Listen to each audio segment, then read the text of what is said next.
গতকাল আমার বান্ধবীর ছোট বোনের আক্ত হয়েছিল আর সেই আক্তের প্রোগ্রামে কি কি রান্না করা হয়েছিল সেটা নিয়েই থাকবে আজকের ভিডিও। আর আমি কি কি খেলাম সেটাই আপনাদের সাথে শেয়ার করব। ফার্স্টে গিয়ে দেখে আন্টি একেবারে সবকিছু রান্না করে সবকিছু রেডি করে রেখেছিল। আর যেহেতু লাঞ্চটা একটু দেরি করেই করা হয়েছে এর জন্য এত বেশি ক্ষুধা লেগে গেছিল, তাড়াতাড়ি একটা প্লেট নিয়ে আমি পোলাও বেড়ে নিচ্ছি আমার প্লেটে। সবচেয়ে মজার জিনিস হলো আমি বউকে দিয়ে আমার প্লেট ধরিয়েছিলাম আর ওকে প্লেট ধরিয়ে আমি এখানে খাবার বেড়ে নিচ্ছিলাম। তো যাই হোক, এখানে ফার্স্টে পোলাও নিয়ে নিলাম, তারপর ডিম নিয়ে নিলাম আর এখানে রোস্ট নিয়ে নিলাম। আবার গরুর মাংস করা হয়েছিল, যেহেতু এটা আক্তের প্রোগ্রাম গরুর মাংস তো হতেই হবে। এত বেশি ক্ষুধা লেগেছে তো চলেন যাই, আমি এখন খাবার শুরু করে দেই। ফার্স্টে রোস্ট নিয়ে নিলাম আর পোলাওয়ের সাথে আমার লেবু না থাকলে কেন জানি জমেই না। পোলাও হইলেই আমার লেবু লাগবেই লাগবে। বিরিয়ানি বা কাচ্চি এগুলার সাথে আমার লেবু মাস্ট বি চাই।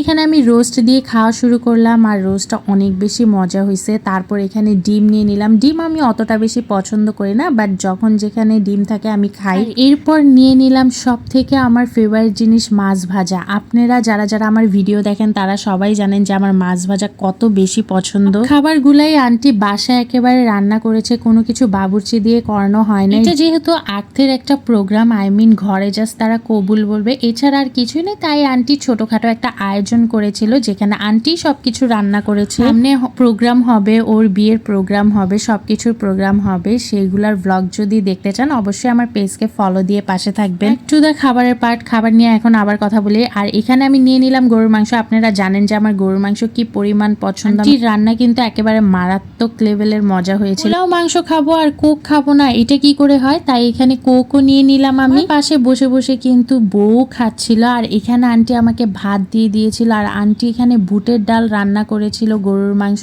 চর্বি দিয়ে, অনেক বেশি মজা হয়েছিল রান্নাটা। আর এখানে আমি একটু গরুর মাংস নিয়ে নিয়েছি, তারপর মনটা ভরে একেবারে গরুর মাংস আর ডালটা দিয়ে পুরো ফিনিশ করে ফেলছি। খাওয়া দাওয়া শেষে এখানে মিষ্টি আর জিলাপির আয়োজন ছিল। তো আজকে এই পর্যন্ত, bye bye, thanks for watching.